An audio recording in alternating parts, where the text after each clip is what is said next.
जय जिनेन्द्र। परम पूज्य प्रभु महावीर स्वामी जी के चरणों में वंदन।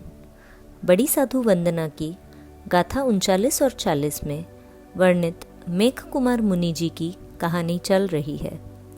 मेघ मुनि जी ने रात्रि में हुए कष्ट से विचलित होकर संयम मार्ग का त्याग करने का मन बना लिया था। तब वीर प्रभु जी ने उन्हें पूर्व के जन्मों के विषय में बताया। प्रभु जी ने बताया कि पूर्व के भी पूर्व भव में तुम हाथी थे। जंगल में लगे दावानल से भयभीत होकर तुम भागने लगे। तब एक तालाब के पास कीचड़ में बुरी तरह फंस गए और तभी एक दूसरे हाथी के दंत प्रहार से तुम्हारी मृत्यु हो गई। फिर तुम दूसरे जन्म में भी हाथी के रूप में ही उत्पन्न हुए। तुम्हारा नाम मेरुप्रभ रखा गया। तुम जहाँ रहते थे वहाँ एक बार वृक्षों के घर्षण की वजह से आग लग गई।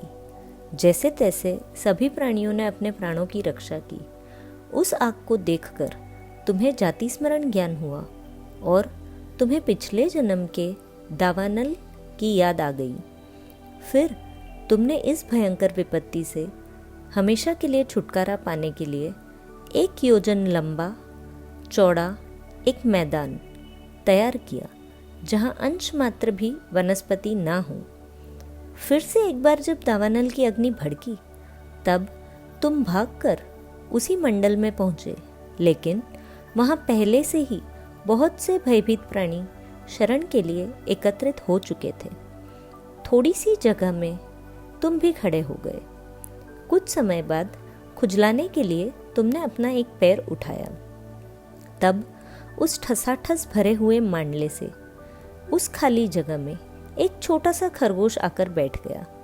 मन में दया भाव आ जाने से तुमने अपना पांव अधर में ही रहने दिया। 2.5 दिन के बाद जब दावानल शांत हुआ तब सभी प्राणी अपने अपने स्थान पर चले गए।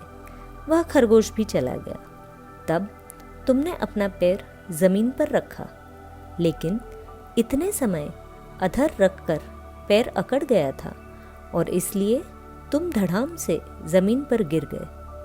100 वर्ष के मेरुप्रभ ने 3 दिन तक वेदना सहन की और फिर उसके जीवन का अंत हो गया।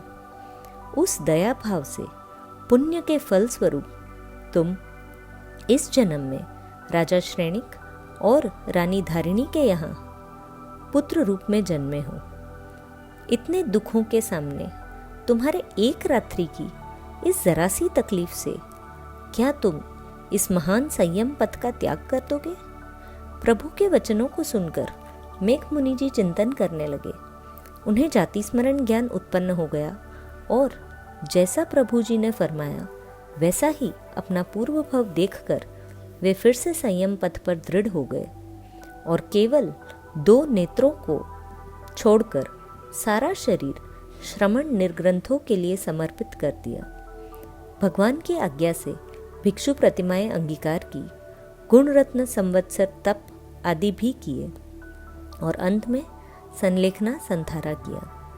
काल करके विजय नामक अनुत्तर विमान में 33 सागरोपम की स्थिति वाले देव हुए। वहां से महाविदेह क्षेत्र में जन्म लेकर दीक्षा ग्रहण करेंगे और मुक्त हो जाएंगे। जिन आज्ञा विरुद्ध कुछ कहने में आया हो तो हाथ जोड़कर मिच्छामि दुक्कडम। धन्यवाद।